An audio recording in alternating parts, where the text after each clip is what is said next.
Rachel was posting on Instagram and she was saying that I have to give up coffee. I can't give up coffee for this retreat that's coming up. You have to give up coffee.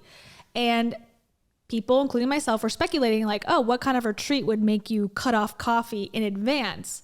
And she didn't say at first where the retreat was going to be. So it could be Costa Rica, it could be anywhere. So I was speculating in my own mind that she may be going to an ayahuasca ceremony where you go and take the drugs, or I don't know, it's like a plant, and you do with the shaman, and they, watch you throw up and have a spiritual experience.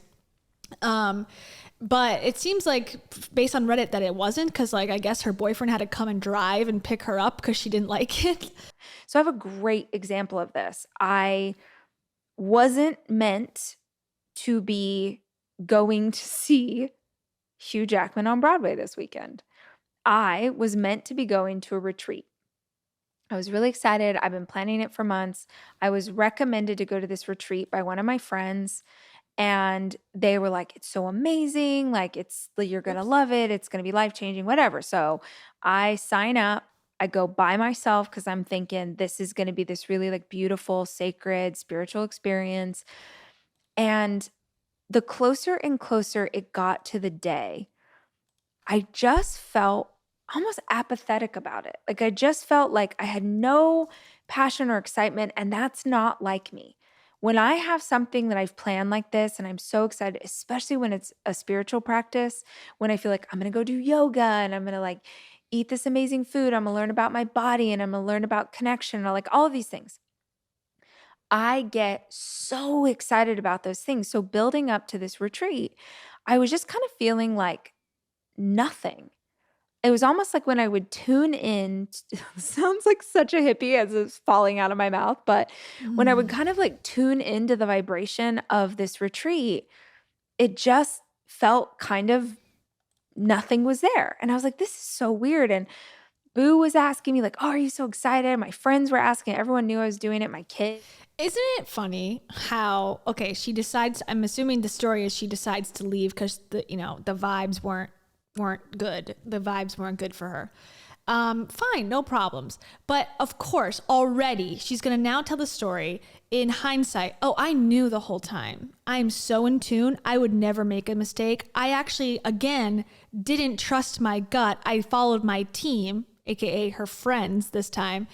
She's always right, no matter what. And in any story she tells, if it's a mistake she's made, it's because someone led her astray. Her boyfriend wanted her to go. She didn't want to go, really. She knew that she wasn't attuned to it. It's not that she got there and made a mistake. No. She just didn't listen to how divinely smart she is.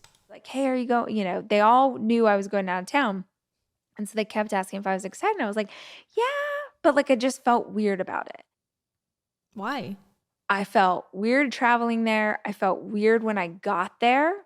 My intuition knew as soon as I got to this place that this was not going to be the right thing for me. But I was like, I paid this money.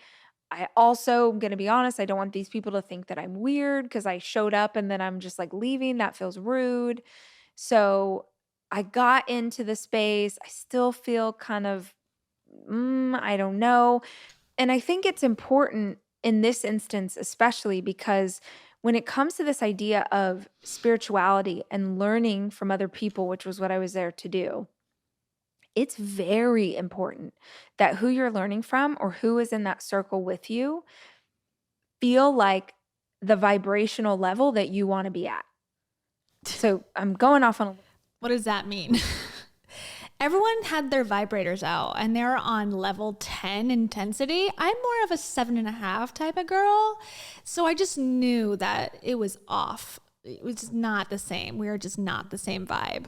Is that, I know that's not what she means, but there is no, this is all oh, I felt like I had a little butterfly in my tummy. It's what does this mean in actual terms? It's not really helpful to anyone. It's oh, I just knew the vibes were off. Okay, explain that. I can't. Okay, thanks.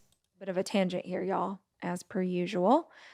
But in retrospect, I didn't look around that room to anybody. There were a couple people that I met who were like also students who were there who just had this light inside of them. And I always think when people are striving to be connected to God and source, when they're, if you're thinking of like chi and everything's flowing, when all of their chakras are aligned, when they're just like living life well and trying to be a good human, you can see it. You can feel it. They glow.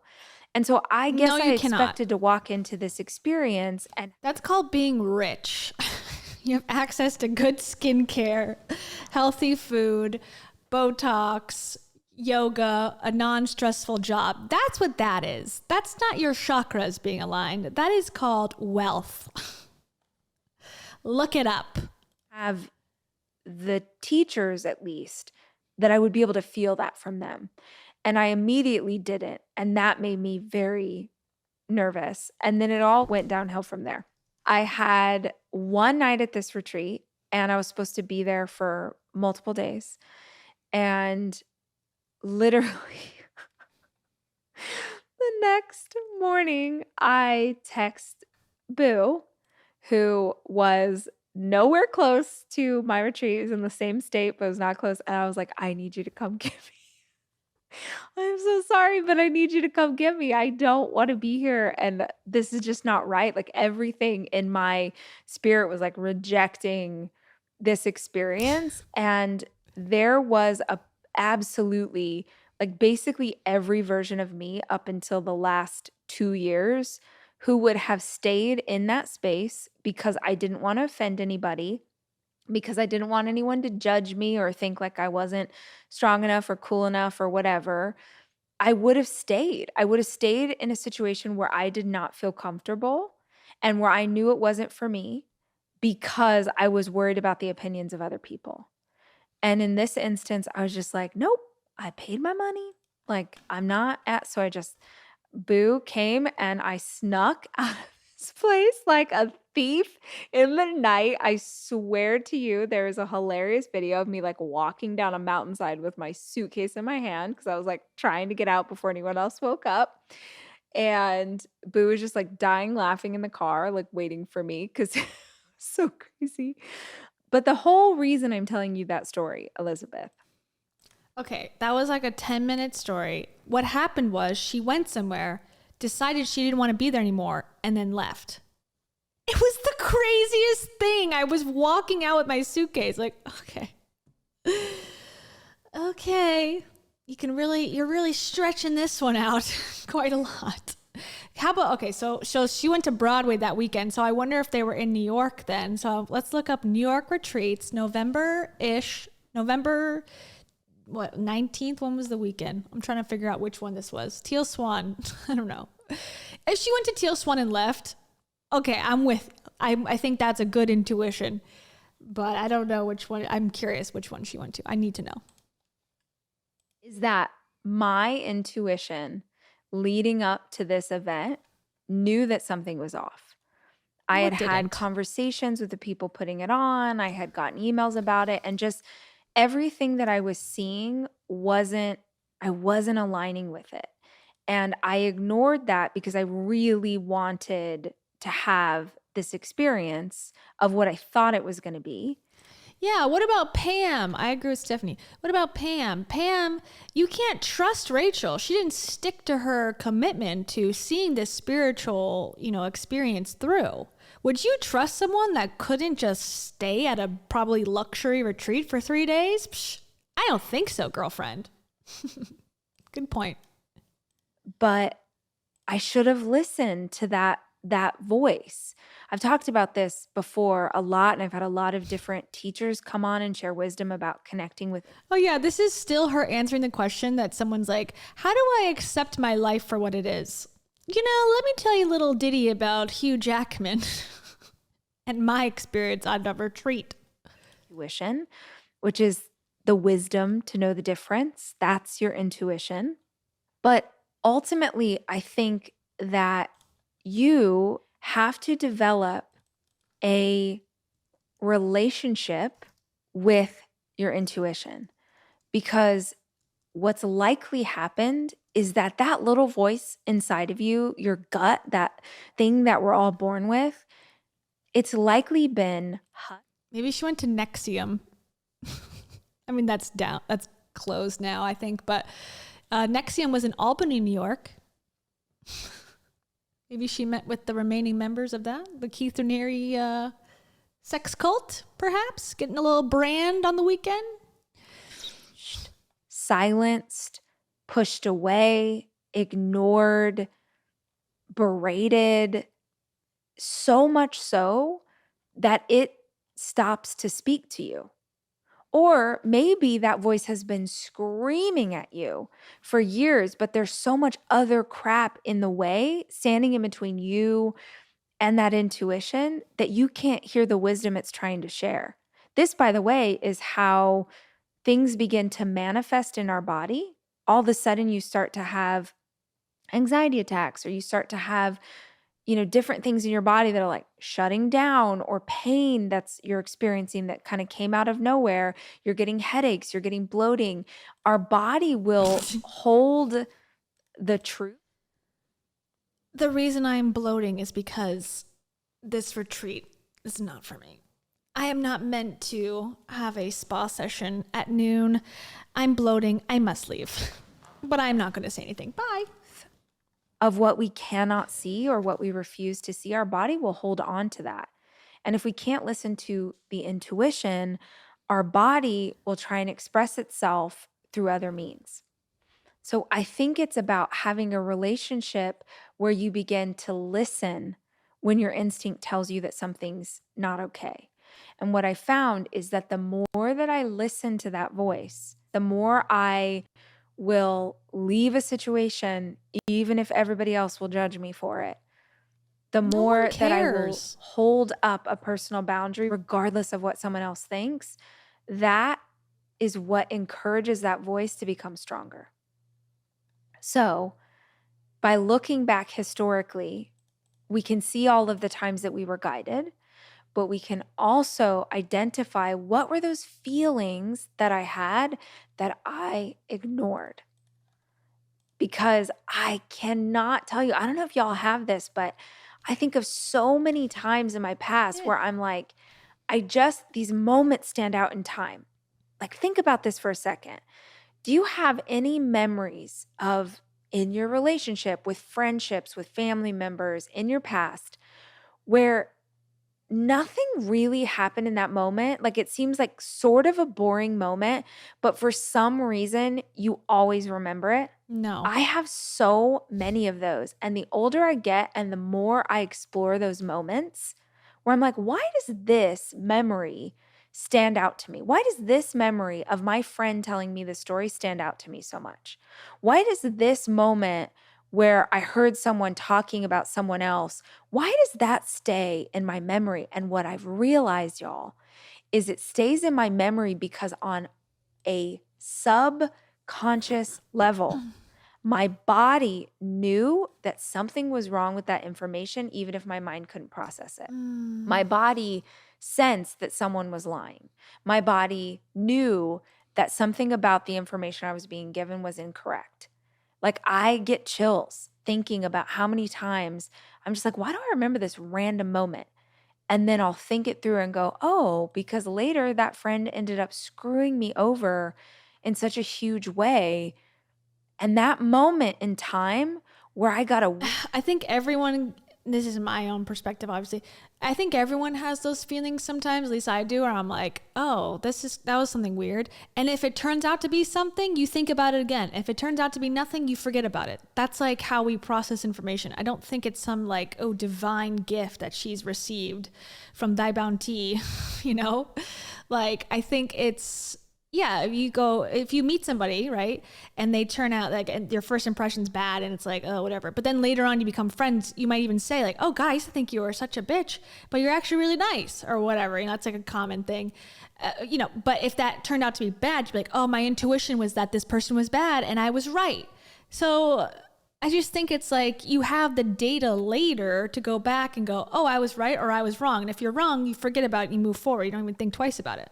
That's what I think is going on here. It's a very obvious, human trait that everyone has. Feeling that I ignored or where I remember it standing out to me, it's because she was acting as her authentic self.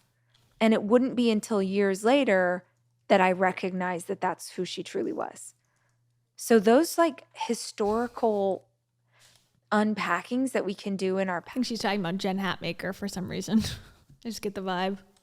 past, I think, are how you begin to identify the wisdom. That being said, Elizabeth, it sounds like you've had a lot of change in your life over the last several years or maybe even more. It's kind of like I said a couple weeks ago in the Ask Rachel episode about this idea of really trying to figure out why. Why isn't it working out? Why am I being blocked? Why does this feel so hard? Why is it easy for them and hard for me?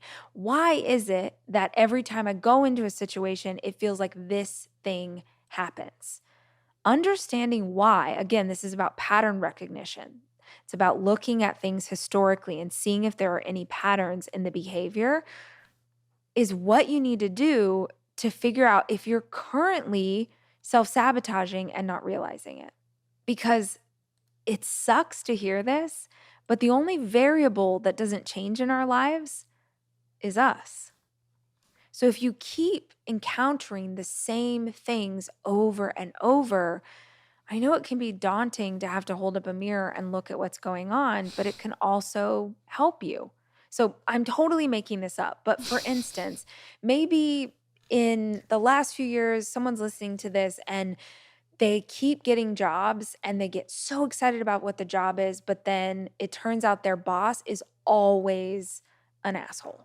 Like they always end up working for someone who's a jerk or who's a narcissist or who overpromises and underdelivers. Like there's always an issue with Rachel. whatever leader they're working with in whatever job they go to.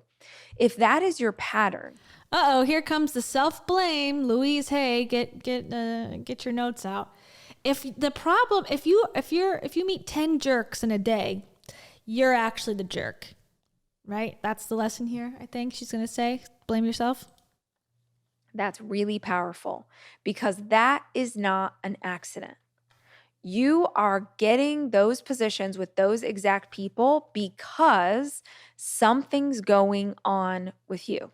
Maybe what's going on with you is that this is a beautiful quality, but you always believe the best in everybody. You believe everything they say. They promise you the world, and you are a dreamer and a believer, and so you just go along with it, and you don't see the truth until later.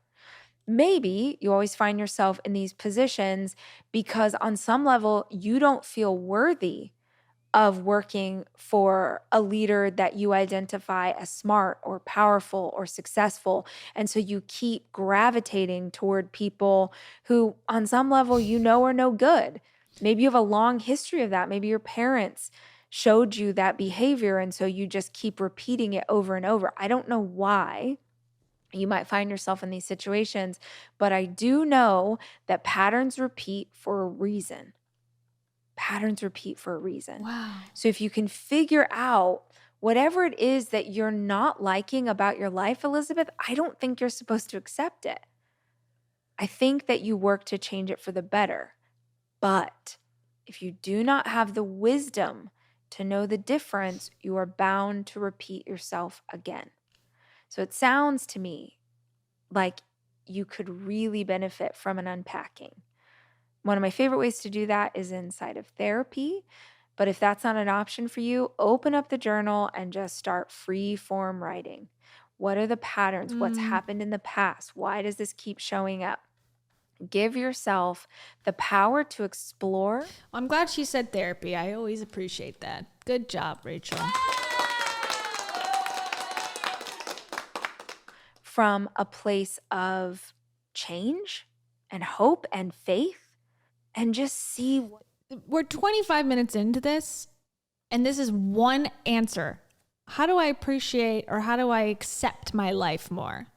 Let me tell you about all my things. It's there. One of the best books I've read in the last couple years is The Obstacle is the Way. by Ryan Holiday. Okay, I don't care anymore. Okay, here are my two I think it's Wim Hof. I think this is my guess. It makes sense. It's in the right area. It's in the right period of time. She would want to do Wim Hof, I think, because he is like famous, and she probably would want to get him on the podcast. You know, I think that's definitely up her alley. Hiking, breathwork, cold immersion, meditation, walk at a peace pagoda, and farm to table meals. I mean, I'm not saying this is confirmed. Obviously, this is a total guess, a guess in the dark. But she went to Broadway afterwards. She said that he was in the same state, but she was in a different city. So that would sort of make sense. And she would not stay in a tent. I know that for sure. So she wanted to stay at an inn. So she said she got there on Friday and she left in the morning. So she did the dinner and the meditation. Now she didn't want to have to do the breath work and stuff, maybe, perhaps. That'd be my guess. That's my educated guess, just based on nothing. All right, let's see if she ends this soon so we can move on to dumb products. But I'll sum up the entire concept for you all really quickly. It basically says that every single one of us will be faced with so many obstacles in our life. Maybe that's career, personal, health, financial, you name it. We all encounter hardship. It is the act of overcoming the obstacle that actually pushes you to the next level. Think about it. Think about a situation in your life where you had to figure it out. And when you learned to figure it out because you had to, all of a sudden you have this knowledge and this skill set that you didn't have before. It is so freaking powerful.